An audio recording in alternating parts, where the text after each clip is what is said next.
Welcome to the Warbird Mistress. This is London Calling.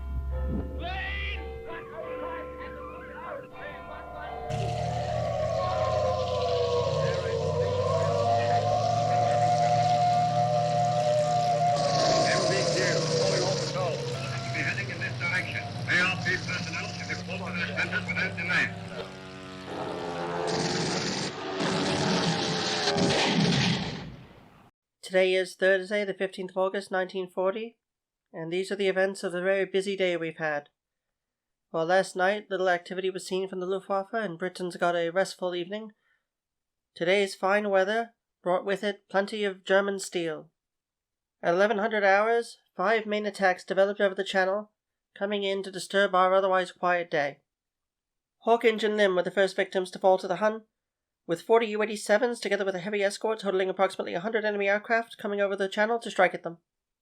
This heavy dive-bombing attack managed to cut off not only the water mains, but also the electricity, adding insult to injury to the 6th station that was also destroyed by a direct bomb hit, and the other buildings that also suffered damage. Many of our men had to be barracked in nearby houses, and the airfield was shut down and is not expected to recover for the next 48 hours. Hawkinge suffered much less. While Lim was limping, Hawkinge managed to go forward with only one hangar hit and a small barrack block destroyed by a direct bomb hit. The Germans were not only after our airfields, however, as the chain home stations at Rye and Dover, as well as Forness, also suffered power failures when the electric mains were destroyed by the bombers attacking at Lim. 2 of our squadrons intercepted the bombers, but not until after they had already delivered their deadly load. Numbers 54 and 501 squadrons managed to dive on the bombers, but wrath had already been unleashed. That was hardly the end of the day. Just over an hour later, at 12:08 hours, our chain home stations plotted a formation of approximately 20 bombers opposite the 4th at over 90 miles out, coming in from Luftwaffe 5. A total of 90 aircraft were seen to be approaching at Tynemouth. Number 13 Group's first daylight raid was seen on the operations table at our fighter command headquarters, approaching the shore and getting closer to our fighters of number 72 Squadron. Number 605, 79, 607, and 72 put forward their Hurricanes and their Spitfires. However, number 79 was found to be too distant to the north, and 72 from Acklington ended up being the first one to contact Jerry and send him packing. One of number 72 Squadron's aircraft attacked the fighters, and the rest went after the lumbering Heinkel 111s. The BF-110s were hardly maneuverable enough to keep up with our single-seaters, and in an effort to save themselves, the Heinkels dispersed and dumped their bomb loads, only to make themselves more vulnerable to our fighters. 72 ended up facing 1 and 3 KG-26, with 65 Heinkel 111s, and 34 BF-110s, the entirety of the strength of 1 ZG-76. As the formation approached land, number 605 Squadron caught them at the coastline. While most of their bombs fell into the sea, some off Sutherland managed to destroy some residential areas, but the attack was a complete failure. Turning back to occupied Norway, the bombers had no escort as the 110s had turned back before them. Between our efforts over the coast and at sea, our boys managed to down 8 bombers and 7 fighters. Many more were sent home limping. Mothers can be assured that not a single British aircraft or airman was lost. Their targets, the airfields at Usworth, Linton-on-Ouse, and Dishfort, were as untouched as possible. The spirit of King Ethelwulf was certainly with us, as this time the invasion from Norway failed utterly. No Vikings are these Germans. Neither are they brave Danes, as the 50 U-88s from 1, 2, and 3 of KG-30 from Aalborg managed to head in towards number 12 Group off Flambeau Head. Our chain home picked up that they were unescorted. The 50 U-88s managed to fall prey to number 73 Squadron's Hurricanes, the Defiance of number 264 Squadron, and the Spitfires of number 616 Squadron.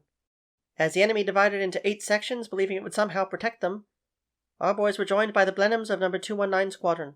Some of the U-88s turned toward Burlington, destroying some residential blocks and an ammunition dump, but most went forward to 4 Group Bomber Station in Yorkshire. 4 hangars were damaged, 10 Whitleys were destroyed. Heavy Archie from our side managed to deflect most of the bombers, and even brought one down. The U-88s lost over 10% of their number, with 6 of KG-30's Junkers not returning to their occupied Danish home. These failed attacks from occupied Scandinavia cost the Luftwaffe 16 bombers, more than 10% of Luftwaffe 5's force, and 7 of their 34 fighter escorts. This is certainly something of which we can be proud of our boys in Fighter Command today. Not all was well, however, as at Manston, a dozen Messerschmitt 109s managed to destroy 2 Spitfires and killed 16 of our servicemen on the ground. This noon strike was followed up at 1500 hours by more U-87 Stukas, Bf-110s from Airprogramsgruppe 210, and Messerschmitt 109 escorts, who struck at Modelsum Heath, completely without interception. A signal station that had yet to come into operation was struck by the dive bombers, while the 110s focused on our airfield. While the signal station only had light damage, the workshops, an officer's mess, the water mains, and telephone wires at Modelsum were unfortunately victims of the roving heavy fighters. Damage was also done by a ferry battle that smashed into 2 of the hangars, the watch office, and the equipment sheds for our night fighters. Repairs are expected to continue through tomorrow. Not close to done was Jerry, unfortunately, as over 100 aircraft approached Deal, and another 150 at Folkestone at 1530 hours. Our fighters were stretched out with only 4 squadrons available on patrol, and 3 more entering the fray as soon as they were available. Unfortunately, the Germans had heavy escorts, and none of our fighters could get close to their bombers. The German bombers divided the targets between themselves, and the Short Brothers plant and the Pobdry factory at Rochester were among their targets. 6 4-engine Stirling bombers were destroyed by them, as well as the finished parts store. This will keep our boys from having spare parts, and delay the production of our 4-engine bombers for some time. Luckily, this has no effect on fighter command and the availability of resources for them. Our chain home stations at Dover, Rye, Foreness, and Bawdsey were also attacked, however, no damage was suffered. In the evening, the Hun decided to try to trick us with a feint to the southwest, while the main attack went against Kent and Surrey. 2 groups from Luflota 3 moved into the Isle of Wight at 1700 hours, and Hampshire and Wiltshire were their eventual targets. Bf-110s escorted the U-88s towards Middle Wallop, but less damage was done today than had been done yesterday, and repairs continued to be undertaken. Luckily, the boys of No. 609 Squadron managed to take off before the bombers hit their targets, and the Germans were chased back to sea just like they had done to us. Although they had already put up such a fight today, 8 squadrons committed to attacking the bombers on their way out of England. If only this could be said that it was their last goodbyes. However, for many of Goering's gremlins it certainly was. 25 German aircraft were lost against 16 of our fighters. 13 Bf-110s were shot down, 3 of those shot down by the Belgian Lieutenant Joseph Philippin of 213 Squadron, while other aircraft fell to numbers 32, 43, 111, 601, 604, 609, 87, 152, 213, 234, and 266 squadrons. The last attack of the day came at 1815 hours, when another 70 aircraft were picked up by chain home as they came into formation over Calais. A total of 8.5 squadrons were either available or quickly made available to intercept them. Number 501 Squadron intercepted the coast, together with others. However, Number 501 was also at the end of its fuel tanks. With hardly any time to rearm, repair, or refuel, they attacked the Germans, who managed to miss their targets of Biggin Hill and Kenley. They did, however, strike at West Malling and damage the runways and buildings in a high-altitude attack. A wave-top attack at 1850 came from Airprogramsgruppe 210, as their Bf-110s kept busy for the day and their Bf-109 escort decided to join the fight. The Rollason and Red Wing factories were destroyed, radio component works were damaged, many trainers on the ground were destroyed, as medium bombers contributed to the damage at Croydon. In this first raid against the Greater London area, 80 casualties have been recorded. On high cap were the Hurricanes of No. 111 Squadron, who scrambled to reach the deck in order to engage the invader. With No. 32 Squadron from Biggin Hill joining their side, 4 bombers were shot down as they made way for the coast. In the past 5 days, Airprogramsgruppe 210 has lost 8 of their Bf-110s. The destroyer is being destroyed. Today was even more costly for the Hun, with 128 pilots and airmen falling to our men. 76 of their machines were destroyed, while on our side 35 aircraft were destroyed and 15 of our airmen lost. From No. 615 Squadron, Sergeant Derek Wilson Holton of Northampton, a member of the Volunteer Reserve since May of '39, has been reported missing. It is believed that he had gone into the sea in the fight over Deal. Holton was 21 years of age and had been a fighter pilot for just over 1 month. Willesden Middlesex lost Dennis O.M. Matthew Browne when the pilot officer was lost engaging a mixed group of Bf-110s and 109s off Harwich. His Hurricane is believed to have crashed into the sea. Like so many others, His remains are not to be recovered. Volunteer Reserve Sergeant Pilot Martin Michael Shanahan was also lost. A member of the RAF VR since June of 1938, he paired his love for speed in the air with speed on the ground, being an avid motorcyclist. He had recently converted to Hurricanes and was posted at No. 1 Squadron at Nordholt on the 5th of this month. While engaging Germans on their way to Martlesham Heath, he engaged Bf-110s from a bonus group at 210, only to end up in the sights of diving Bf-109s from on high. The entire Red section, of which he was Red 3, were shot down. Unfortunately, his body is not to be recovered. He was a fighter pilot for 10 days. Flying Officer Christopher John Drake Andreae of Chislehurst, Kent, was lost today. A member of the Volunteer Reserve since January of 38, he was called up when the war broke out. Commissioned as a pilot officer, he joined 64 Squadron at Kenley on the 20th of July. He had recently barely survived a mission in which his Spitfire was hit by cannons from Bf-109, and today, 4 days later, he fails to return after being seen last in combat with Bf-109s over the Channel. Pilot Officer Ralph Roberts of Sheffield was captured today. A member of the Auxiliary Air Force before the war, he was called up just days before the invasion of Poland. Through the phony war, he served as a ferry pilot bringing Hurricanes to France. With the rest of 615 Squadron, he flew Gladiators over Dunkirk out of Manston following the withdrawal. The squadron soon re-equipped with Hurricanes once more, and on the 13th of August, Roberts destroyed a Do-17. Today, however, he was shot down in his Spitfire over Calais, and he is to spend the war at Stalag Luft 3. From the Volunteer Reserve, Sergeant Frederick Bernard Hawley was lost today. Earning his wings only on the 23rd of March of this year, converted to Spitfires and joined 266 Squadron on 12 June. He was killed this afternoon when 6 aircraft of 266 Squadron were ordered to intercept a Heinkel 115 12 miles off Deal. When he was last seen, he was engaging the aircraft, and it is believed that he crashed into the sea. The Heinkel was also destroyed, sinking 8 miles southwest of Dunkirk. Belgium and No. 213 Squadron share in the loss of Pilot Officer Maurice Simon-Henri Buchin, who was an instructor at the time of the German invasion of his homeland. During the French campaign, he ferried aircraft back and forth between Great Britain and France, and arrived in Britain on the 23rd. Entering the Volunteer Reserve and converting to Hurricanes, he joined 213 Squadron a month to the day later. On August 11th, he claimed a U-88. However, today he was killed while flying in a Hurricane over Portland. He is, like so many, among the missing. He will be remembered at a memorial grave at Pelouse d'Honneur in Brussels. No. 111 Squadron counts Basil Fisher of the Volunteer Reserve among their lost today. The Eton and Cambridge lad, who was known between the war as a bit of a playboy, was commissioned with his brother into the Volunteer Reserve in 1938. Antony and Basil bought their own Vega Gull airplane, both to rack up their hours and to keep handy with the girls. By the outbreak of hostilities, each had over 200 hours on his flying license. This compares to some pilots in the squadrons today who have only a few sparse hours. Both brothers were posted to 111 Squadron and flew patrols during the Dunkirk evacuations. They then both saw service in the Canal Kampf in the last few weeks, during which Basil was a victim of friendly fire, when on the 10th of July his Hurricane was mistaken for a Bf-109, and with his vertical stabilizer damaged, leaking fuel, and his wings torn up, he certainly put his skills in flying to the test as he nursed his aircraft back home, himself unharmed.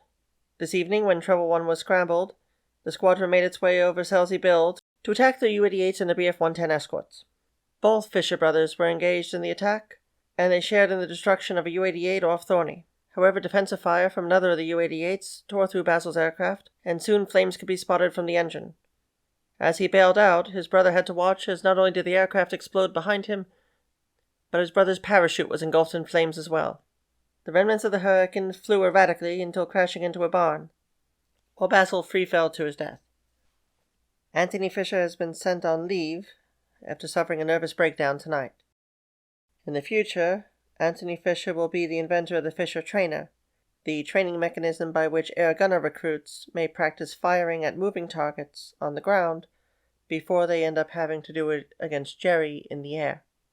He will also go on to found the Institute for Economic Affairs and be an active member of the Atlas Economic Research Foundation, the Center for Independent Studies, and the Fraser Institute.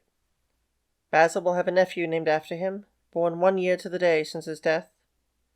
However, his brother is to never once call his son by his name, instead only ever referring to him as Mark.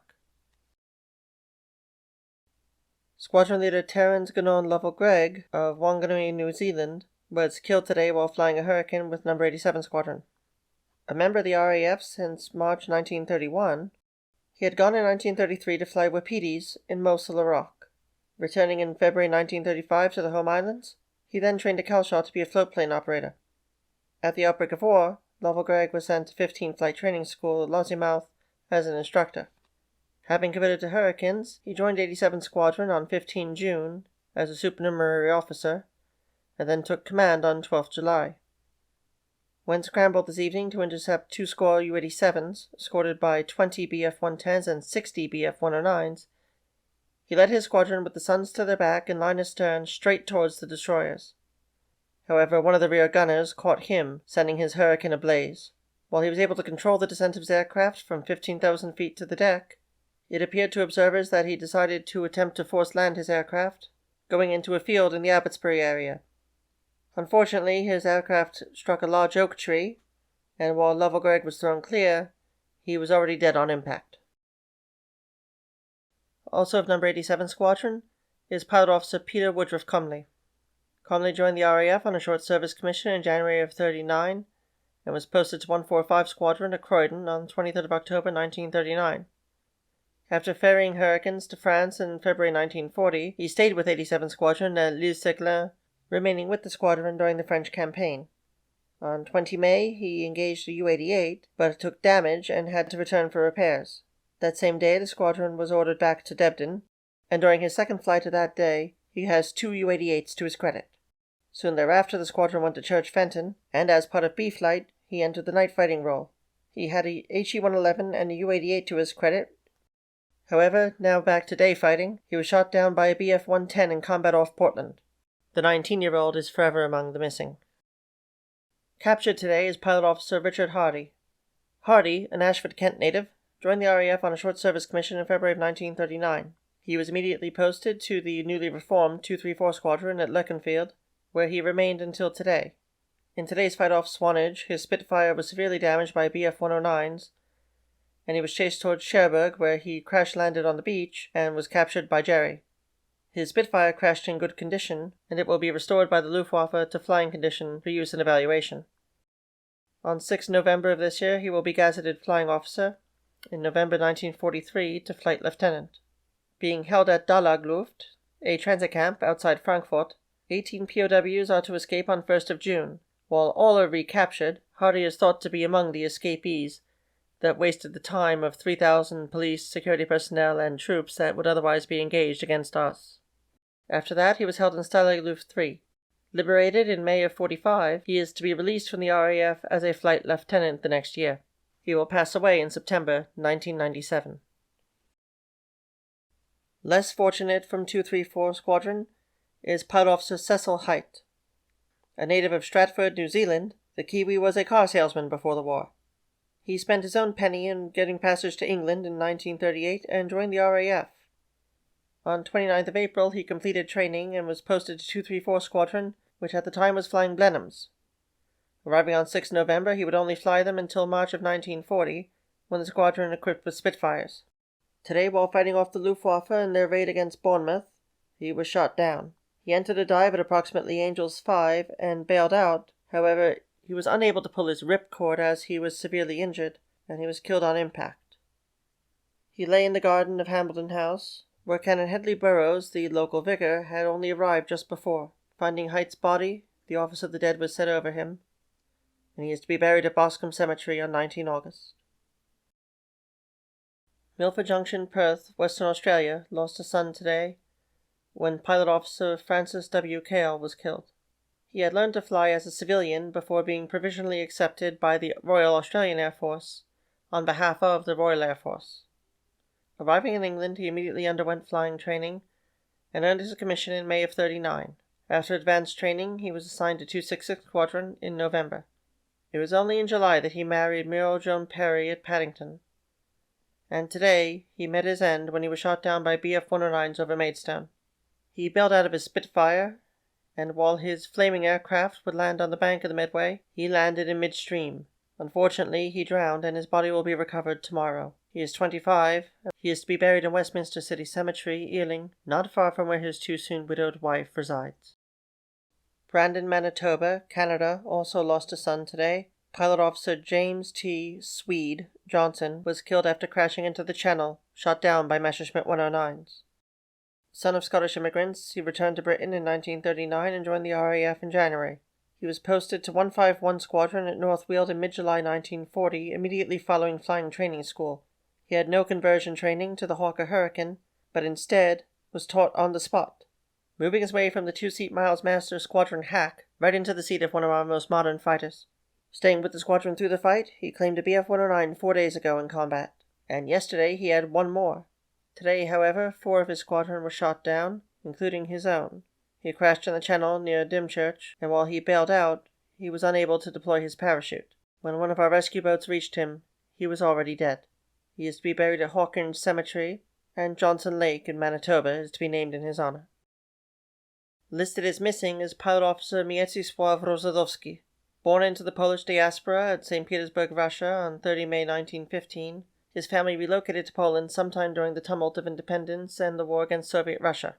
He enlisted in the Lotnictwo Wojskowe and was serving before the war, when in September 1939 he went into action with their elite 111th Fighter Escadrille. The unit is historically significant as one of the earliest Polish air units that fought the Soviets with a roster nearly entirely composed of Americans. Attached to the 1st Air Regiment in 1939, they were tasked with interception duty and escorting PZL-37 Wozh bombers while flying PZL P-11s. And on the 8th of September, he shared in the destruction of Henschel 126. When Poland fell, Rozodovsky escaped to join the Polish Airmen in Romania, but then made his way immediately to England, where he was commissioned into the RAF on the 24th of January. On 6 August, he transferred to the Polish Air Force in England and joined 151 Squadron at Marsden Heath on the 8th. Only a week later, today, he failed to return from combat over the Channel after engaging Bf-109s near Dover. He and his Hurricane have been reported missing. He is to be awarded both the Krzyż Waleńczych on the 10th of September 1941 and a Bar there too on 31st October 1947, in addition to the Polish Air Medal for World War II in 1945. Thank you for tuning in to the Warbird Mistress. This is London Calling, a day-by-day detail of the Battle of Britain, and I hope that you subscribe, watch the playlist for new editions, and do check out other offerings on this channel. Subscriptions through Patreon and YouTube are more than welcome to keep this channel going. Thank you and take care.